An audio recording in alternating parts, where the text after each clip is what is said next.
Hello, my name is Liene and welcome to my channel. Let's finally do the mid-year book freakout tag. Half a year is already gone, it's July, so it's time for the mid-year book freakout tag. As I said, what this is gonna be. Why do I repeating myself? Why am I repeating myself, right? Let's stop the ramble and get into the categories. The first one is best book you read so far this year. And for that, I don't have a physical book to show you, but that is The Traveling Cat Chronicles by Hiro Arakawa. I read it in January, and I still think of that book. I really liked it. It's about a man who goes on an adventure to find his cat a new home. And there are cat's perspective in that book too, and it's actually cute and it's sad and it's heartbreaking, but I really loved that book. Number 2, the best sequel you've read so far this year. And I have Always and Forever Lara Jean by Jenny Han. It's the third book in the To All the Boys I Loved Before series. And this is the favorite book in the series for me. I really enjoyed it, and yeah, that's all I'm gonna say, because it is the third book. Number 3, new release you haven't read yet, but want to. And I have Aurora Burning by Amy Kaufman and Jay Kristoff, the second book in Aurora cycle. The first one was Aurora Rising. Oh, and I need to read this one. Let's hope I'm gonna read it this year. Let's hope. Number 4, most anticipated release for the second half of the year. I don't really follow new releases that much, but I'm really wanting to read Riley Sager's new book. I don't know if it's already out or if it's coming out. So that's the one that comes in mind, but otherwise, I don't have any new releases I'm waiting for. Number 5, biggest disappointment. And I have If Cats Disappeared from the World by Genki Kawamura. I was expecting something more from this one. There is a guy who gets the news that he's dying. And then the devil appears and makes an offer. To live one more day, he needs to choose one thing to disappear from the world. And he takes it, but it's not that's the premise. And I was expecting that, but I didn't get what I wanted. I didn't get how the world is without that one thing that he kinda chose to disappear. But yeah, I got this book because of the cover, because it has a cat on it. Number 6, biggest surprise. And I have Serpent and Dove by Shelby Mahurin. I heard mixed things before reading this one. A lot of people hated it. A lot of people loved it, so I didn't know what to expect. I was expecting to be disappointed, but I wasn't. I really enjoyed it. And oh, I just remembered the sequel's coming out, so I think this year. Then I'm waiting for that one. Why did I forget about it?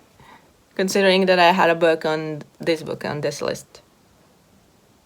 So yeah, I really liked it. It's romance, fantasy romance. Witch hunter and witch, they are forced to get married, and things happen. I really liked it. Favorite new author.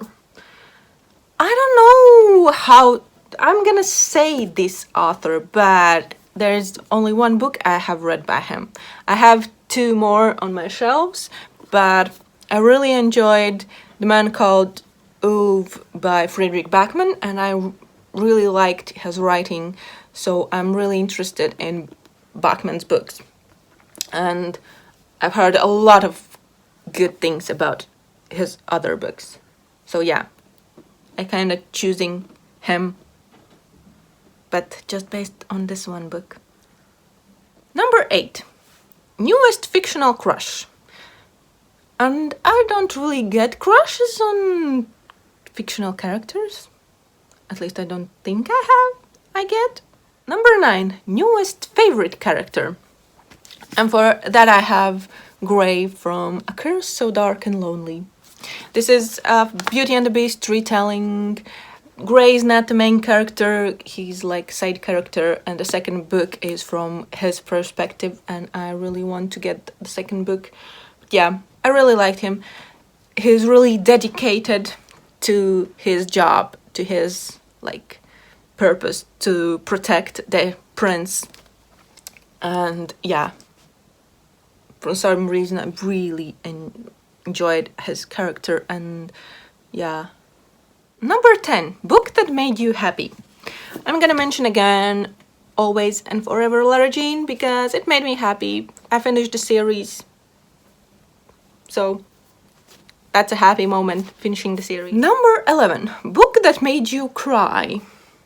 And I could choose The Traveling Cat Chronicles by Hiro Arakawa because it made me bawl my eyes out. And then I have The Nightingale by Kristin Hanna too.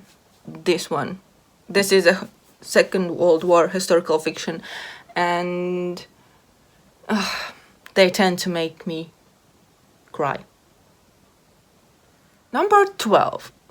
Most beautiful book you bought or received this year. And for this one I have Girl, Serpent, Thorn by Melissa Bashardoust. Isn't this beautiful? I just can't get over how beautiful it is.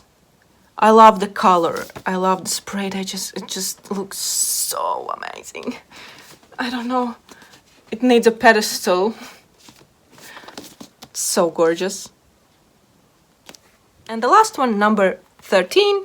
What books do you need to read by the end of the year? And I'm gonna show you 3 books, though there is this one too, of course. But let's not talk about that one. And I'm gonna show you 3 books I have borrowed from my family that I need to read so I can return them. The first one is The Library of Char by Scott Hawkins. I borrowed this book from my brother, I think more than a year ago, and I still haven't read it, so I need to finally get to it. I don't really know what it's about. Then I have 2 books by Ray Bradbury. Now and Forever and The Dandelion Wine. I have Latvian editions of all these books. These ones I borrowed from my sister, and I really liked other Bradbury's books, so I really want to read more from him. This is gonna be it for the video. Thank you for watching. I hope you enjoyed, and I see you in the next one. Bye!